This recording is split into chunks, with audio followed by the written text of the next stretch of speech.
afternoon, everyone. I hope you can hear us well out in Zoom land. Great, and we have some folks here in person as well today. We are going to record this session so that people who weren't able to attend can view it later. We have a lot of volunteers interested in this topic, and as we meet other individuals and other researchers, it's great to be able to share it in this way. So I'm going to minimize this one if you don't mind. All right, that's fine. So for any reason, we do have a co-host. Elizabeth is helping co-host. And if you have any questions, you can put those in the chat if you're having any technical issues, and she'll alert us. We are going to probably create a lot of questions for you, which is great. I think what Wayne and I will do, though, is want to get through our slides, and then we can take any questions at the end. And so if you have questions, go ahead and put them in chat as you wish, and then Elizabeth will let us know about those at the end. Anything else you can think of? Let her rip. Okay. Well, thank you for coming and being with us. So we wanted to share research that Wayne has really spearheaded and I've assisted with on the Hite family Commonplace book. And we're having many new insights into it. And let's see if I can advance my slide. Okay. What we had was, especially when it to do with the part of the book that had to do with enslaved workers at Belle Grove, is a transcript that a previous staff member named Jacob Blosser did when he worked here at Belle Grove. He is went on and got his PhD in history and teaches history at Texas Christian Women's College. No, what is it? Something like that. Apologies, Dr. Blosser. But he has, was able to share his original documents with us. And while he was doing this transcription, they put together a lot of transcripts he did, not just of the Commonplace book, but other papers regarding the Hite family into 4 volumes. And they're really invaluable as we're doing historical research. And this was basically what his list looked like of the enslaved individuals that were listed in the Commonplace book. However, as we were able to get original copies or digitized copies, I should say, of the original manuscript from the Virginia Museum of History and Culture, which holds this document. Belle Grove does not own this volume of the Commonplace book. We were able to purchase through a donation that Wayne made and through contribution that the National Park Service made to get high resolution digitized images of each page of the book. And as we were able to delve into that, we saw that there were some things that were sometimes not matching up. In addition, Dr. Blosser, we believe, was just transcribing from the manuscript, actually went to Richmond and sat with the manuscript. And there's some things that understandably he missed, that with the naked eye, just looking at a page, you couldn't see. So on this screen, you'll see several examples. I'm going to try to use a pointer and hopefully this works in Zoom land. This top one, we read it as Israel. And Dr. Blosser had transcribed this as Daniel. And it's not, there's good justification for why you might see Daniel in that. There's also many Daniels in the book. And so that's a name that he probably came across before, but we're now seeing it as reading it as Israel. The second line, Nace, is just omitted in his list. I don't know if he was hungry for lunch and and forgot where he left off, but Nace is not on the list at all. And then there's some things that are extremely faint over on the right-hand side. If you could see that it's been recorded that these individuals are now dead, you can see 3 kind of clearly, but 1 is extremely faint. And truthfully, I don't know if you caught that or not, but these are the types of things we are catching now that we have the high resolution images. So that was the reason for the project. And then, so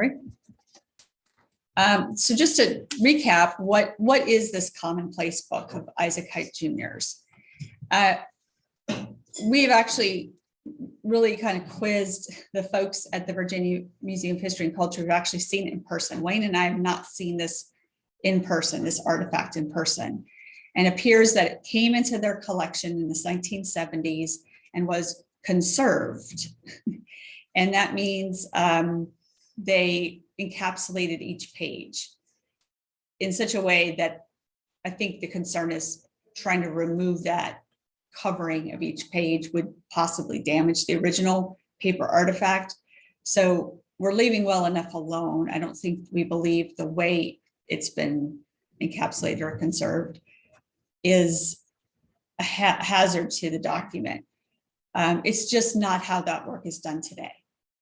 And in addition, work done today by a professional conservator would have been highly documented. They would say, I got this artifact, it looked like this, here are pictures of how it looked. I investigated these techniques for stabilizing this paper document or cleaning the paper document or what have you. I invested these techniques and I decided to do this activity. And these are the pictures of afterwards, it looks like. And we have no notes like that, no indication of the state that it came into that collection and what the person, how they made the decisions to make it done. But we have a lot of belief. Wayne and I strongly believe, and they've also shared this belief that this may have been a book whose binding was falling off and someone did the right thing by saving all of the pages and the museum did the very best they could to put them back in some sort of order. Or it could have just been a stack of family papers, to be honest. It could be portions of a book and then some other loose papers. We're just not sure. But we take it we just sort of take it, don't you think, with a grain of salt that we don't put a lot of stock in the order of the pages. That has some sort of potential meaning because we think this could have been loose aggregate papers that just came to the museum and they did the right thing to try to get it stable and together. There's some pages that are clearly out of chronological order. Yeah. They record events that happened later, but instead they appear in a out of sequence. And that's one of the reasons that we strongly believe that this was at least in part assembled from loose pages.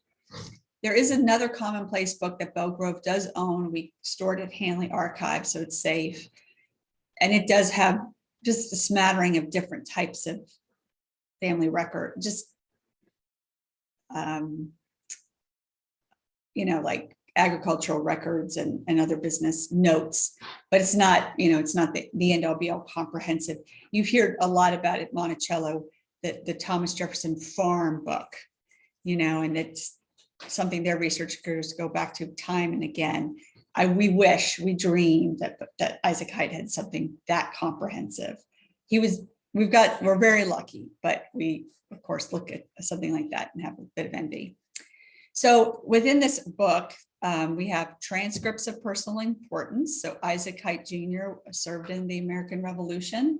And so we have here, like on the top document shows a list of all the battles. And the bottom document is a transcript of the Articles of Capitulation. So those are surrender documents at Yorktown. And he was present at that. And he apparently claimed he was instrumental in putting in proper format the Articles of Capitulation, I think is the exact quote. Now, Wayne has noted, he's read this and he's noted that this is seemingly a draft. It is not the final language. So is this an indication, is this proof that Isaac had been involved as the aide-de-camp to General Peter Muhlenberg in writing and drafting this document or improving on the document? So we don't know, but maybe that's a story for another time. But these are the types of things we see in this collection. We have household records. So these are hogs. So this is his pork records. We have other agricultural records. This is a list of horses and sheep and it mentions cattle at the bottom. Genealogy records. So this is his second wife Anne's family records. So we have Hite family records, some Maury family records. So a lot of the initial Hite family genealogy out of Belle Grove's Hite family. And Madison family records. Oh, there is some Madison family records. We go back to this document for some of that information. And then what we're going to speak about today is lists of the enslaved people that the Hites owned. So, you know, there's often a discussion of enslaved people were as valued and treated like livestock. And when you certainly see agricultural records in the same, you know, section in the same collection as this, it makes that, you know, makes that point sadly very clear. That said, but you do have to remember this could be just aggregate newspapers. In fact, in these papers, he also keeps a record of his horses. And it is in the same format as his record of his enslaved people. And except it has a little more information about the horses than he keeps about the enslaved people. He records the father of the horses. He doesn't record the father of the enslaved people. And the horses all have names too. Right.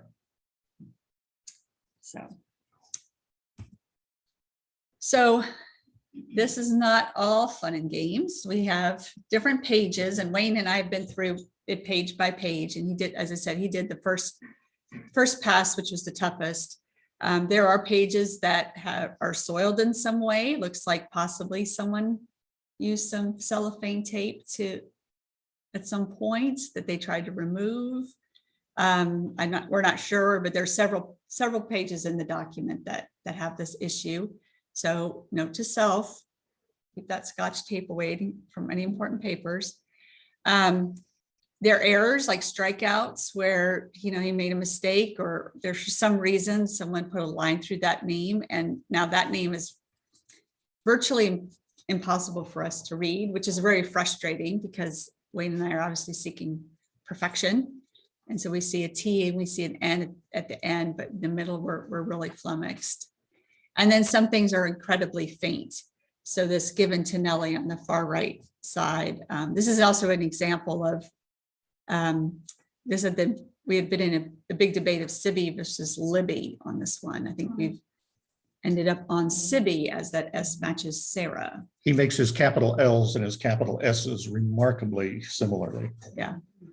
And then there are some pencil notes that it looks like some other writer at some point came back and made, and sometimes those are really faint. So that's kind of some of our challenges. All right, I'm going to turn it over to Wayne on his big finding. All right, well, one of the big problems with the original transcription done by Mr. Blosser is that the list of enslaved seems to be jumbled in no particular order. But when we go back to the manuscript and work from that, we discover that in fact it is, there is very much an order, and it is in fact 3 lists covering 3 consecutive periods of time. And this enables us to make sense out of some things that previously were very puzzling. For example, in Blosser transcription, there were some names that were repeated, sometimes as many as 3 times, and sometimes with different information. And it wasn't clear why he was doing that. We know now because there are 3 lists. And if someone appears on the first list and they are still here when the second list is begun, they get entered a second time on that list. And in a couple of cases, they end up on all 3 lists. The first list is started at the time that Isaac and Nellie were married. The first 15 entries are the 15 enslaved people that Nellie's father, James Madison Sr., gave to the young couple to help them get started. This included 2 adult men, Jimmy and Jerry, 4 adult women, Eliza, Truelove, Sally, and Millie. Now, Millie's only 15, but she would have been considered an adult. And the others are the 9 children of Eliza and Truelove. This list goes up to, the last entry on it is February 15, 1825. This is by far the largest list. The last entry for a little girl named Maria. Now there's some question of when the second list starts. Did it start immediately after the end of the first list, or was there a gap? And there's some evidence leaning both ways. I personally am convinced, and I think Kristen agrees, she can dispute that if she likes, that it was started in 1827. But there are two entries on this list, one for someone born in 1825 and one for someone that was born in 1826. But they are out of sequence with the other birth dates. So it appears to me that they were not added at the time of the births, but at some later point. Now, in a minute, we're going to get to another slide where I'm going to explain why I'm convinced that this was begun in 1827. But we know it ends in 1836, and the reason for it ending in that year is that's when Isaac Hite died. And so at that point, they would have to do an estate inventory, and so they would have to sort of terminate the previous records and start everything all over again. So the third list, which begins in 1836, it is not Isaac's list because Isaac is now dead, but it is rather the list for Belle Grove after his death, while Belle Grove was under the control of his widow, Anne Maury Hite, and it goes up to the time of her death. So what does the list show us? Well, he heads three columns. He has three columns. They're headed the names, quote, names of my Negroes, when born, and how disposed. So he gives the name of the person, he tells when they're born, if he knows it. And for those born on the plantation, he gives the exact birth date. For those who come from outside, either through purchase or inheritance or trade, he sometimes just gives a month and year, and in some cases, he just gives the year. And in 2 or 3 cases, he doesn't even give the year. And the third column, how disposed, here he's telling us that what happened to them, what became of them. Did they die? Were they sold? Were they traded? Did they run away? Or in one case, set free? Now later, he began to add some other information. 2 primary kinds of information. One, about 10 years after he started the list, he began to add the mother's name when it was known. So for all of those born on the property, he would know the mother's name. So he recorded that. For those that came from outside, sometimes he would know the mother's name and record it, and sometimes he wouldn't. In particular, the enslaved people that came to Belle Grove at the time of Nellie's father's death, James Madison Sr., Nellie's inheritance from that estate, because it was within the family, they knew from Montpelier's records who the mothers of the enslaved people were that came from that. So we have those mothers' names as well. So another bit of information on Blosser's that was not on Blosser's list. Many of the names have X's through them. And at first we weren't quite sure what this meant, but when we went back and tried doing the retranscription, we discovered that all of those who were marked as dead or sold or traded away or run away have an X on them. So it became clear that the X is just an indication of these people are not here anymore. So he's crossing them off the list. And you can see here, standing up for those of you on Zoom, so I'll try to talk loud enough that you can hear me. This one is marked as dead. The second one is sold to Madison. And the third one is exchanged of. Exchange with. What is this? Exchanged with George. Exchanged with George Hite. George Hite is Isaac Hite's cousin. And at one point, Isaac Hite traded 3 of his enslaved people for a mother and 2 children that had previously belonged to George Hite. So another thing we learned is that entries are in the order in which they came to Belle Grove, either because they were born here, because they were purchased, because they came in trade, or because they were inherited. Now, he doesn't record when he purchases someone or when he trades for them or when he inherits them. But because all of the births are in sequential order, we can tell when these other events occurred by looking at what was the last birth recorded before these names are added and what is the next birth recorded after these names are added. For example, with that group that came from the inheritance with, am I getting out of sequence here? From James Madison Sr.'s estate, the last birth recorded before those names is August 21, a girl named Peggy, born in 1801. The first birth recorded after them is Jimmy, born December 19, 1801. So we know that those enslaved people came from Madison's estate between August 21st, 1801 and December 19, 1801. Now, this is confirmed by the fact that James Madison Sr. died in early 1801, and by the time the estate was settled, it would fall within this time period. Also, one of our other volunteers, I believe Robin Young, found a court document, a receipt that Isaac Hite signed, saying that he had received on behalf of his wife Nellie the following enslaved people as part of her inheritance, and that all confirmed this particular date.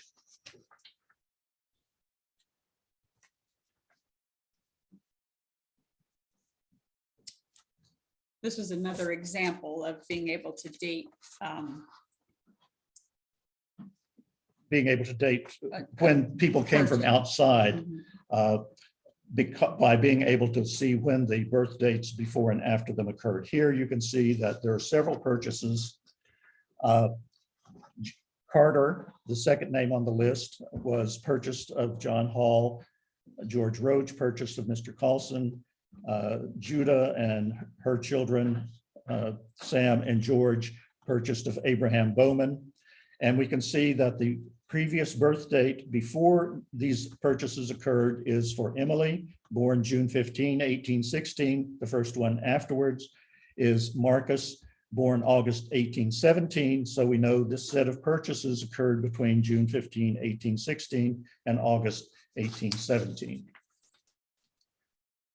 Now, going back to the beginning of the second list, I said I would explain later why we believe it was, or why at least I believe it was started in 1827. The first entry on the second list is a group of 10 names that are presented in block form rather than in column form as all the others are. And they have the note at the end, exempt from taxes.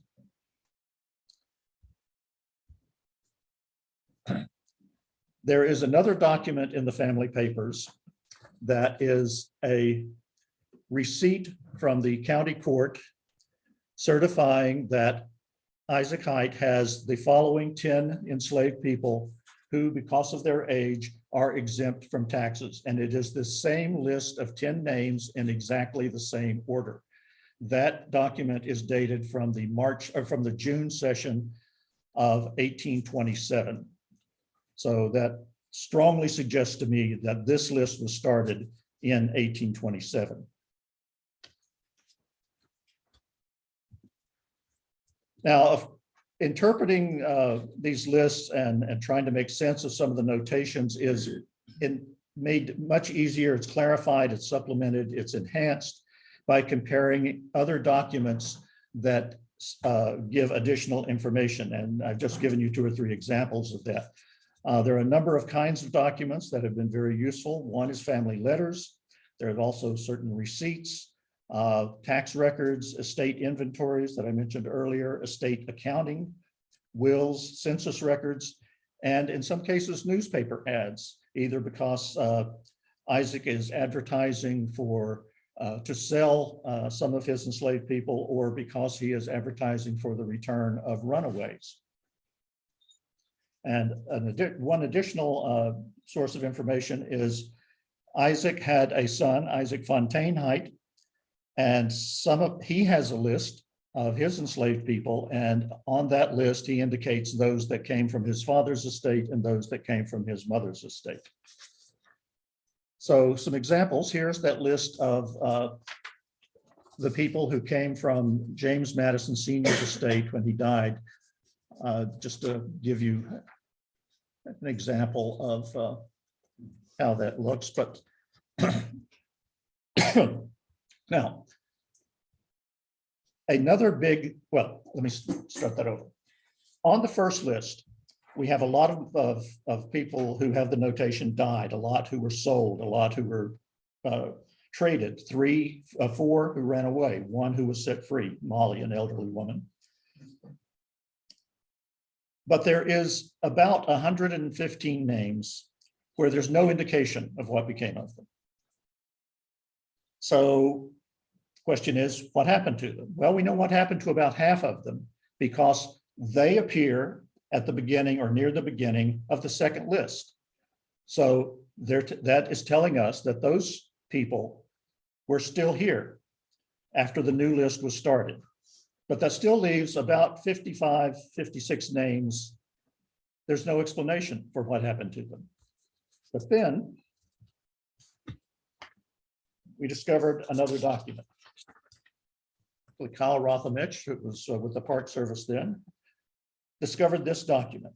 It is a newspaper ad from the Daily National Intelligencer for September 8, 1824. That's a Washington, D.C. newspaper. And it is 60 slaves for sale. At this point, Isaac was clearly making a significant reduction in his agricultural activities. Not only is he selling lots of horses and cattle and oxen, farm animals, he is also selling, quote, a great variety of plantation implements, wagons, carts, plows, et cetera, et cetera. And also, on the second day of the sale, I will proceed to sell 60 slaves of various ages in families. So this 1824 is just before the end of the first list. He says he's selling 60 slaves. We have 55, 56 names that we can't account for.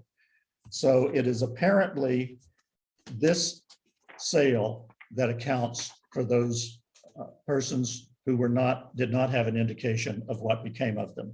These are the ones who were included in the sale. Now, say a little something about the timing of this sale. By the early 1820s, there was a major excess of enslaved labor in the Chesapeake area, Maryland, Delaware, Virginia, parts of North Carolina, in large part because of tobacco. Tobacco is a labor-intensive product. It required a lot of slave labor to process it, but it also destroys the soil. It sucks minerals out of the soil. So after 2 centuries of growing tobacco, the soil was severely depleted here. So you had all of these people, these enslaved people who were brought in to work the tobacco crop, and now there's no tobacco crop to work because the farmers are shifting to grain production. Also, there had been a recent significant economic downturn, the Panic of 1819, which severely impacted the economy of this region. But as it happens, about the same time, in what was then the southwestern United States, that is Mississippi, Louisiana, Alabama, Arkansas, there was an economic boom with cotton plantations, with sugar plantations. So there was a big shortage, a big demand for enslaved labor in that region. So you have growing up during this period a system of a domestic slave trade. Individuals and companies are forming who are buying enslaved people in the Virginia, Maryland area and shipping them either by sea or marching them overland down to Mississippi, down to the markets in New Orleans and Natchez. So when Isaac Hite made this sale of 60 people at one time, this is a massive sale, he had to know that he wasn't going to sell these in 1s and 2s to his neighbors. He had to know that most of them, if not all of them, were going to be bought by the domestic slave traders and be shipped to the markets in New Orleans and Natchez. Now, you notice he's advertising not in the Winchester newspapers, he's advertising in the Washington newspaper, where the ads will be seen by the slave traders of Washington and Georgetown and Alexandria and probably Baltimore as well. Do you want to go back to this previous slide to talk about Elizabeth? Oh, yes. Now, on the list of those that don't have an explanation of what became of them and that we therefore conclude were included in this 1824 sale, there is an entry for Elizabeth, which you can faintly see here. And it lists her mother's name. She is in this list. She appears to have been sold in the 1824 sale. Her mother was not on that list. She was not included in the 1824 sale. And you notice when Elizabeth was born, she was born in 1816. The sale is in 1824. She's 8 years old. Isaac Hite says in his ad, he is selling these enslaved people in families. What does he mean by family? Clearly, it is not a mother, father, and all their children. He doesn't even record the names of the fathers. Even with the children, he is selling children as young as 8, some maybe even earlier, alone without their parents. They are considered marketable at least by the age of 8. Now, if you look at the ads in the newspapers of this period that slave traders are putting in, asking to buy enslaved people, they are asking for people as young as 7 and 8 years old. So just take a moment and think about some 8-year-old you know, and think about that person being taken away from their family, being taken away from their community, being taken away from the only life they have ever known, and being shipped with a group of strangers to someplace 1,000 miles away to become part of the workforce for what would have been a significantly harsher life. The grain plantation that they came from here at Belle Grove was a much less demanding life in terms of the labor than would be a cotton or a sugar plantation in Mississippi or Louisiana.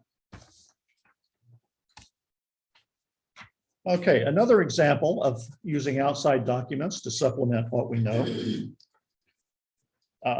As you can see from the heading of this, sold to their father, got us looking for other sources, and we found a great story. This is a great story, but unfortunately I can't tell all of it here because we don't have time, and it's really beyond the scope of this presentation.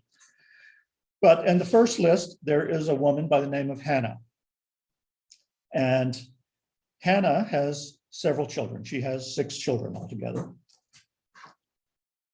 And on the first list, it doesn't indicate what happened to these children, or to some of these children.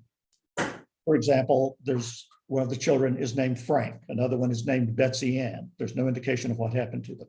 Well, they show up on the second list, so we know they were still here in 1827. But now there's new information added after their names. For Frank,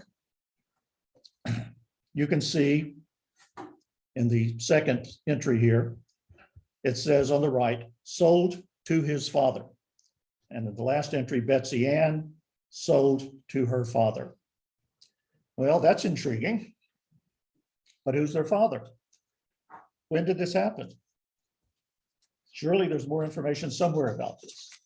Well, we also noticed in the accounts for Isaac Hite's estate after he died, some entries for someone who is purchasing his son.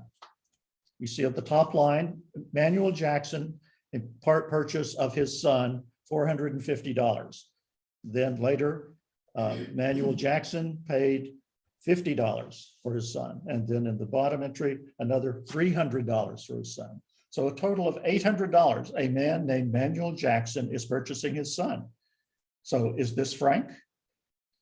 Probably not, because these records are after Isaac's death.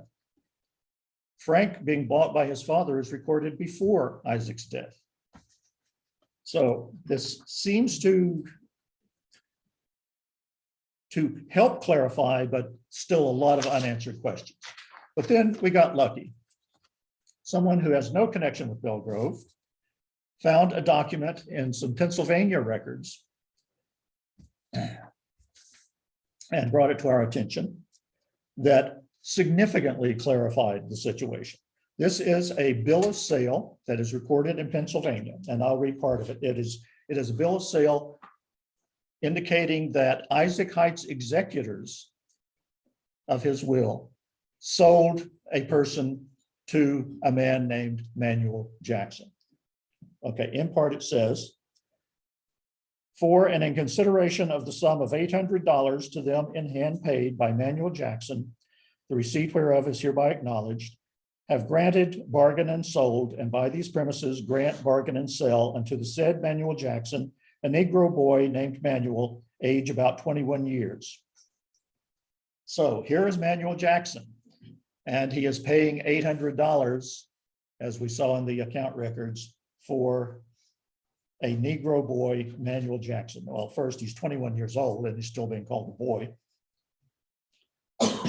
Now, this Manuel, who is being bought here, is also a child of Hannah, like Frank and Betsy Ann were. So now we know who is the father who is buying his children. Manuel Jackson, who we later discovered was a former enslaved person in Frederick County, Maryland, who managed to buy his freedom. He establishes a business, he saves up his money, and he starts systematically buying his children that he had with his wife, Hannah, who was enslaved at Belle Grove. Emmanuel himself was never enslaved here. Is he in Frederick County, Maryland, or Frederick County, Virginia? Frederick County, Virginia, I'm sorry. He later, well, never mind, I won't go into that. We then found some documents. Some documents came into the possession of the Handley Library from the estate of Isaac Fontaine Hite, Isaac Hite Jr.'s son. And those documents included 2 letters from Manuel Jackson concerning the purchase of another one of his children by Hannah, a man named Daniel.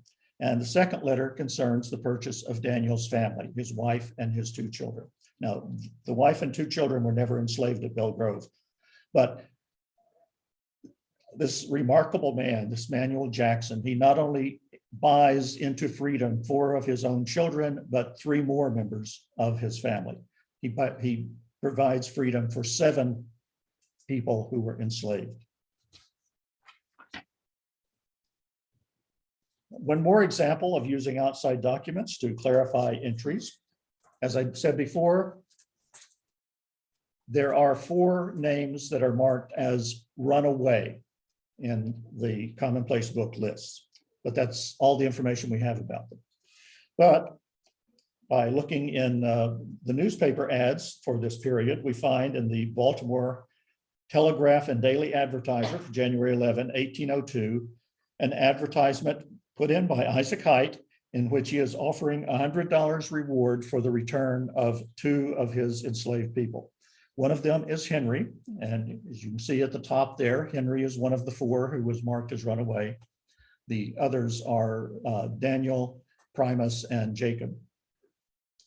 And in the ad, it says, eloped from the subscriber living in Frederick County, Virginia, Henry, a likely Negro man, 25 years of age, about 5 feet 9 inches high, who obtained a certificate of freedom with a seal annexed of some county in Maryland in the name of Bannister, which no doubt he will assume.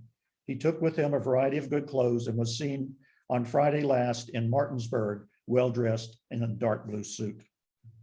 So we learn a little more about Henry. We learn a bit about what he looks like, how tall he is. We learned that either through his own clever efforts or with the help of someone, he obtains a fake certificate of freedom. He acquires a new name. He acquires clothes.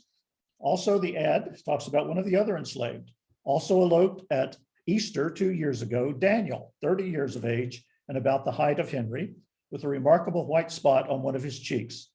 He has since seen about Winchester in Maryland and there passed by the name of John. Now, there on modern maps, there's a town called Winchester in Maryland, which is near Annapolis. So we learned a little bit more about Daniel as well, including a little bit about his appearance, his age. Well, we knew his age because we knew his birth date from the Commonplace book. And he has a remarkable white spot on one of his cheeks. All right, I'm going to turn it back over to Kristen. Okay. So just to wrap this up, how are Wayne and I now going to share this information is we're getting close to taking our draft list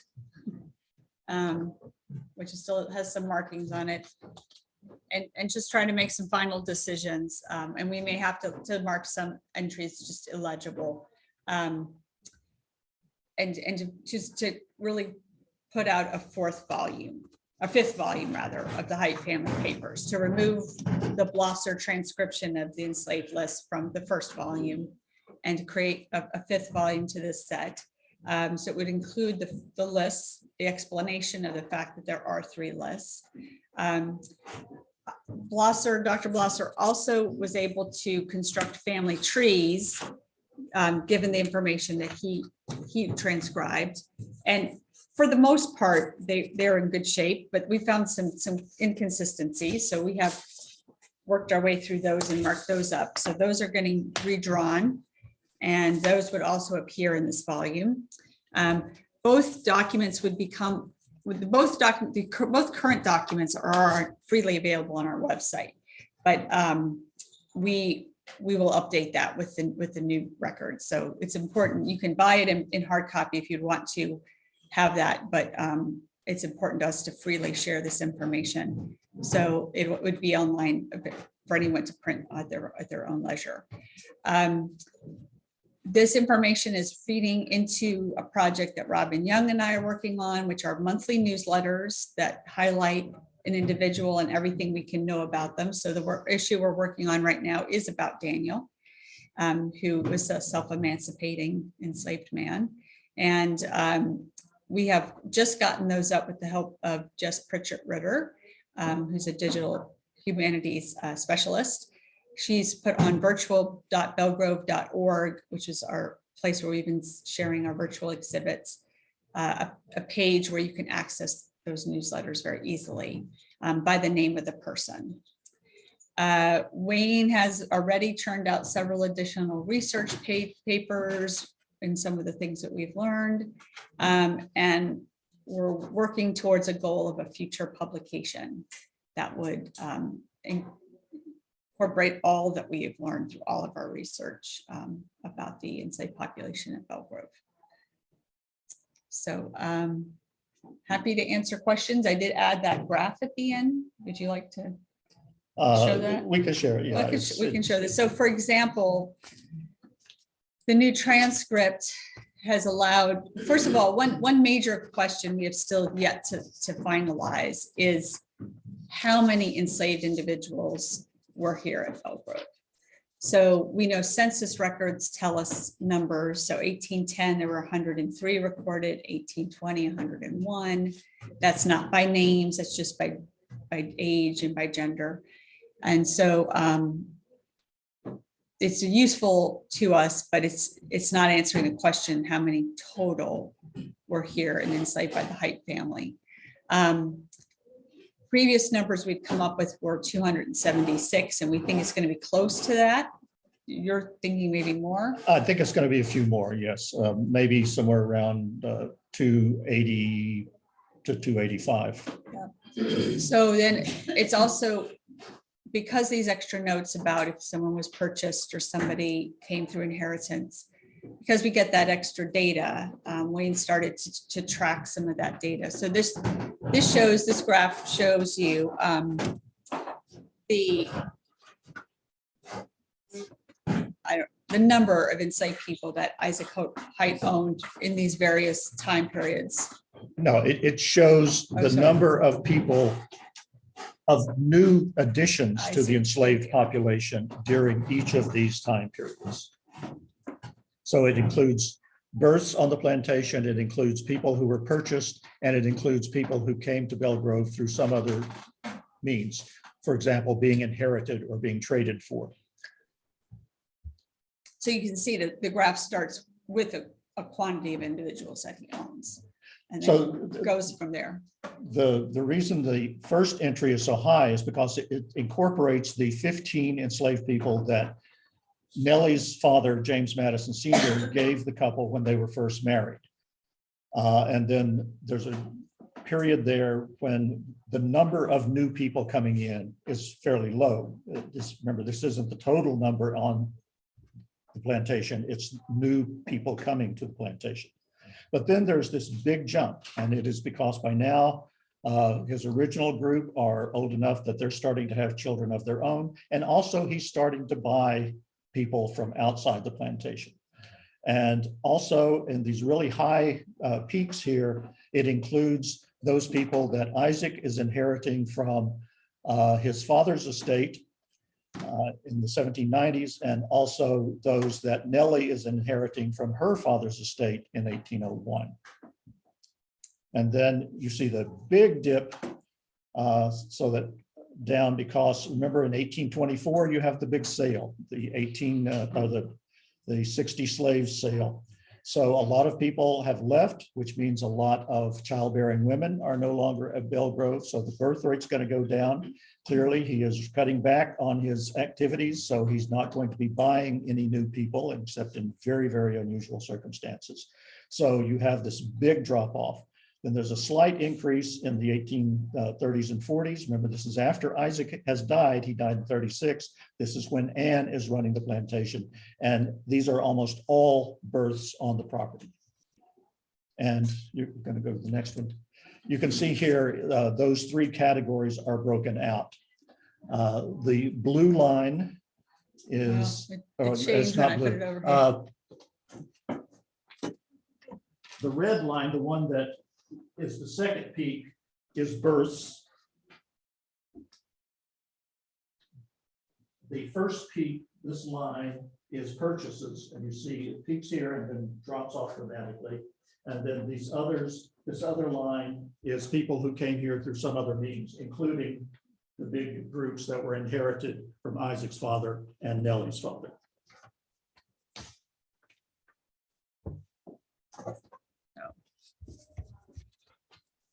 Okay, any questions? Yeah. First of all, Manuel Jackson Sr., I guess, who was buying back his family. Do you have any idea what his profession was, or who his source of funds were? I would add up to quite a bit over the course of time. Yes, it would. And we do know what his profession was. We were able to track him to Pittsburgh, where he had two or three professions, but his primary profession is he ran apparently a carting business. He is illiterate. He signs his documents with X's. So this must be a very industrious, very dedicated, very hardworking man to accumulate this money. Now he does it over a period probably of 20 years, but he does it. So he's the teamster of some kind.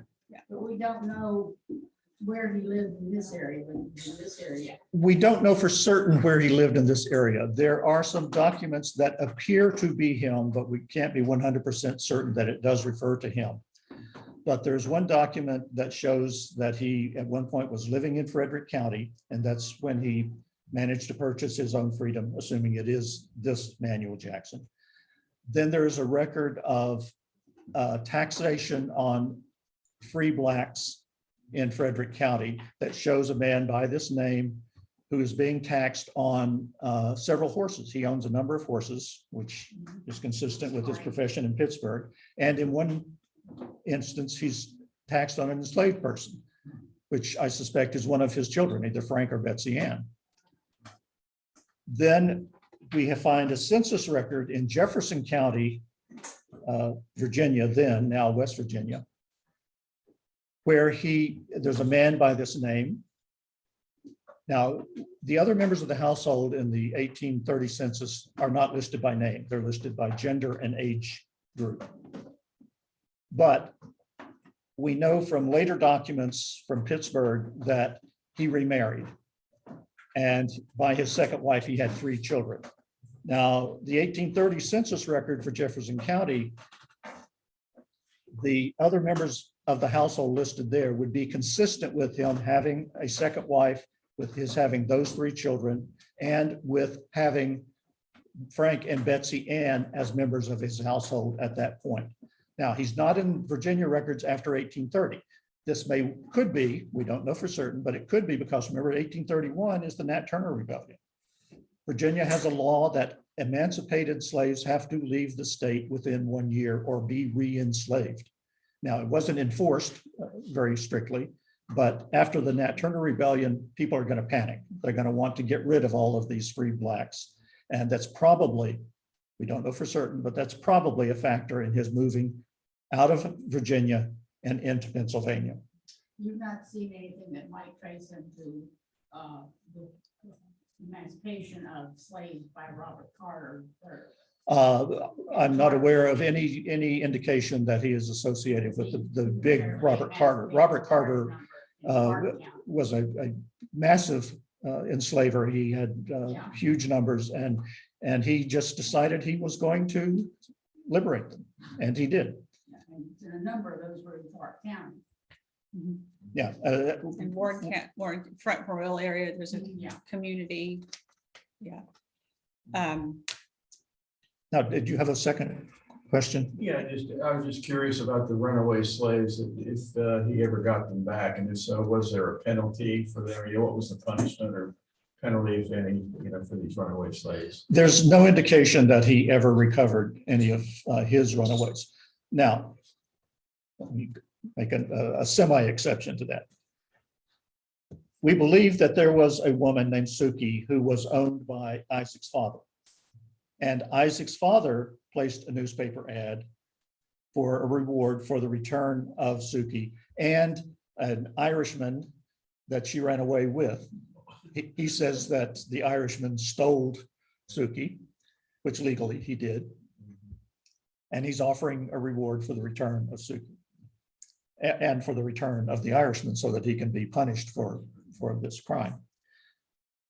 Now, there's no document that says they were recovered, but we find a woman by that name of that age in Isaac Sr.'s estate records. And she winds up coming to Belle Grove as part of Isaac's inheritance from his father. So she winds up at Belle Grove. So there is this one person that at one point was a runaway that did come to Belle Grove. We have no record of whatever punishment or restrictions or whatever might have been applied to her in punishment for her running away. If any, she might not have ran away. Maybe she was stolen. Maybe she was. I suspect it was an elopement, but she could have. We don't know that. We don't know that. Now, there is another man who was enslaved at Belle Grove, a man by the name of Ambrose. He did not run away from Belle Grove. He was given by Isaac and Nellie to their daughter, Nellie, when she married Dr. Cornelius Baldwin. Later, there is an ad placed by a man named William Franklin saying that his slave Ambrose has run away and that he says who he bought Ambrose from. And he mentions in the ad that Ambrose was raised in Frederick County by Major Hite, where he has been seen lurking lately. So we go back and we check the Commonplace book records, and sure enough, there's Ambrose given to Nellie. We don't know if he was recaptured, but two interesting things about this. One, the man who placed the ad, William Franklin. Oh, it says he escaped from jail.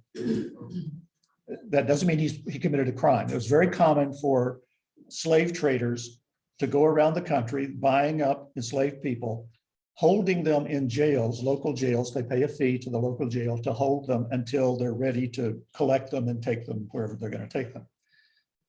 William Franklin appears to be the younger brother of Isaac Franklin. Now, Isaac Franklin was the partner in the slave trading firm of Franklin and Armfield, which was the biggest slave trading firm in the 1830s and 40s in the entire country. They were based, well, Armfield was based in Alexandria. Franklin was based in New Orleans and Natchez. So it appears that, and we know that members of the Franklin family were individually engaged in the interstate slave trade prior to the formation of the company. So this is almost certainly the younger brother of that Franklin, which means he was probably buying Ambrose to ship to New Orleans, which means Ambrose suddenly realizes he's being snatched away from this area. He's going to be moved to a place where he's never, ever, ever going to see or even know what happened to the rest of his family. So what does he do when he runs away? Does he head for Pennsylvania? Does he head to Annapolis or Alexandria, where he has a wife? No, he lurks around Belle Grove, probably because he has family at Belle Grove. Probably his mother is still at Belle Grove. So online, Elizabeth Williams has asked, will these graphs be put on our website? This talk will be put on our website and that will contain the graphs. I think Wayne wanted to double check his counts. Yes, one more time. these numbers are from a very, very quick preliminary attempt to discover this information. I wouldn't rely too heavily on the specific numbers, but the trends I am confident in. So at some point, I want to go back and make a much tighter specific number for these measures, but the slope of the lines are not going to change. So in regards to this chart that we're looking at here, the kind of tan line that says other ascensions. Accessions. Accessions, okay. I noticed that it's 1791 to, let's say, the 1800s is when it really starts to decline. Is that, do you think, representative of people that were brought here to help build the manor house? Is that why that is so steep like that? No, I mean, the time frame. some of them could be. I don't want to say that they're not, but I suspect that these are mainly because of the expanding agricultural operations. Well, it's the inheritance. There's two. For the others, yeah, for the Yeah, others. For the others. There are two big inheritances involved in this. Isaac Hite Sr. died in 1790. 95, somewhere around there. And Isaac Jr. inherited from that estate a big block of enslaved people. So that accounts for that first peak.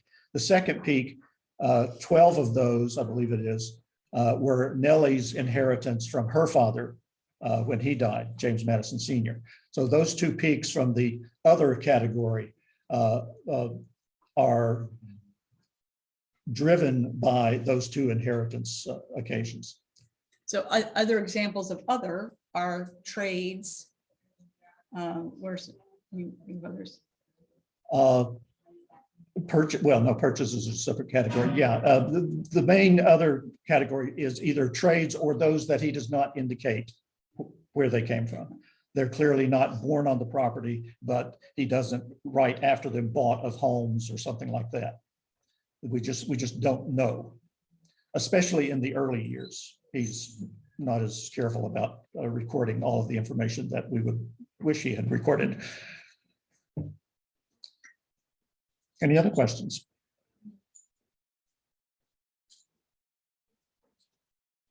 Okay. Okay. Well, thank you so much for attending. Thanks for watching online. You can certainly always email us.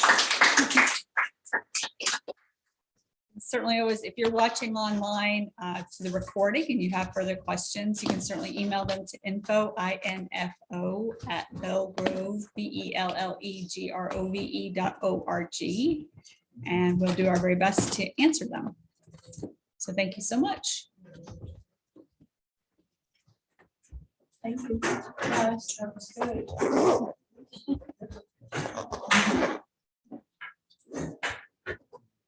Elizabeth, we have goodbye. I don't think you saw her. What?